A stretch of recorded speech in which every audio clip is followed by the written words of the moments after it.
சிறப்பான ஒரு பெருவாரியான வாக்கு வித்தியாசத்தை வெற்றி பெறும். இப்போ உதயநிதி ஸ்டாலின் நாங்க பிரச்சாரம் மேற்கொண்டிருக்காரு நேற்று. இதை எப்படி பாக்குறீங்க? அவருடைய தலைவர்களால அவங்க பிரச்சாரத்துக்கு வராங்க. அது அவங்க ஒண்ணு இல்லை, அவங்களுக்கு அவங்க வேட்பாளர். எங்களுக்கும் வராதுல, எங்களுடைய பொதுச்செயலாளர் வராது. நாளைக்கு நாங்க பெரும்பான்மையா வெற்றி பெறுவோம் உதயநிதி ஸ்டாலின் சொல்லியிருக்காரு. நாங்க அதோட பெரும்பான்மையா நாங்களும் வெற்றி பெறுவோம்.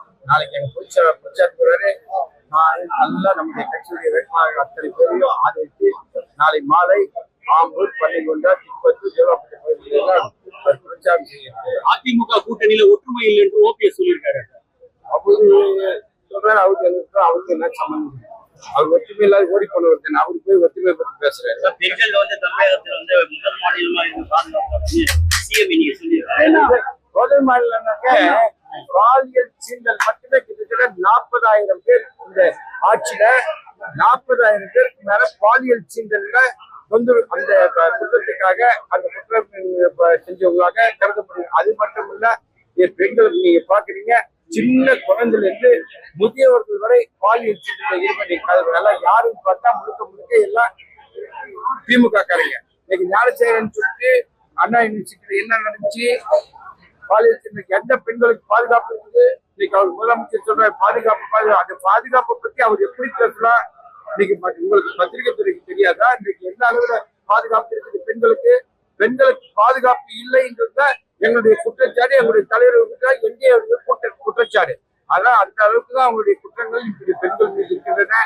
பெண்களுக்கு பாதுகாப்பு என்பதே இல்லாத ஒரு அரசுக்கு இன்னைக்கு தமிழகத்தில் நடந்து கொண்டிருக்கின்றது. இதுதான் போதைப் பொருள் கட்டுப்படுத்தப்பட்டிருக்கிறதா? போதைப் பொருள் சாதாரணமா கிடைக்குதுங்க. சாதாரண எங்க ஊர் சோலாப்பட்டி வந்து ரயில்வே ஸ்டேஷன் சுத்தி எப்படி இருக்குன்னு சொல்லிட்டு அந்த அளவுக்கு இன்னைக்கு போதைப் பொருளுடைய நடமாட்டம். இன்னைக்கு போதைப் பொருள்ல மட்டும் மாற்றவங்களுடைய எண்ணிக்கையை பார்க்கும்போது பல ஆயிரம் பேர் இன்னைக்கு இந்திய அரசாங்கத்துல அது நடவடிக்கை எடுத்தது மட்டும், நடவடிக்கை எடுக்காதவங்க எவ்வளவு பேர்?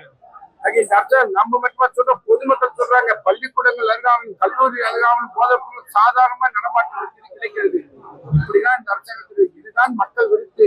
இன்னைக்கு அடித்து ஆட்சி மாற்றம் வர வேண்டும், எடப்பாடியார் தலைமையில் தமிழகத்தில் ஆட்சி அமர வேண்டும் என்றதுதான் மக்களுடைய எண்ணங்கள். பட்ஜெட்ல வந்து தமிழக அரசு புரியல, மத்திய அரசுடைய பட்ஜெட்ல வந்து தமிழகம் புறக்கணிக்கப்பட்டது.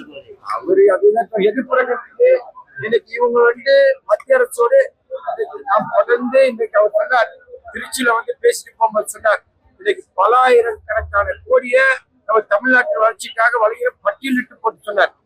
யாரே பாரத பிரதமர் சொல்லிட்டு போயிருக்காரு. அப்ப அவர் கொடுத்ததுல போய் ஒரு பாரத பிரதமர் போய் சொல்லிட்டு போறாரா? அவர் புள்ளி விவரத்தோட கொடுக்கிறார். தமிழ்நாட்டுடைய வளர்ச்சிக்காக இவ்வளவு 1000 கோடியை நாங்கள் வந்து தமிழ்நாட்டு வளர்ச்சிக்காக வழங்கி இருக்கின்றோம் என்ற அந்த புள்ளி விவரத்தை கொடுக்கிறார். அப்ப புள்ளி விவரம் கொடுக்கக்கூடிய பாரத பிரதமர் பொய்யை சொல்லுவாரா?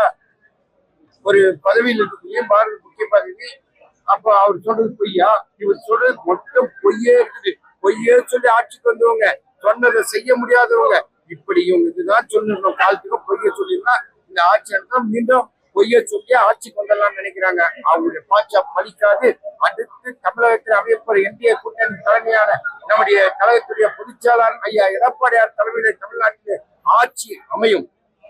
நீங்களும் பத்திரிகை துறையும் பார்க்கதான் மக்கள் எங்கள் பக்கம் இருக்கின்றார்கள்.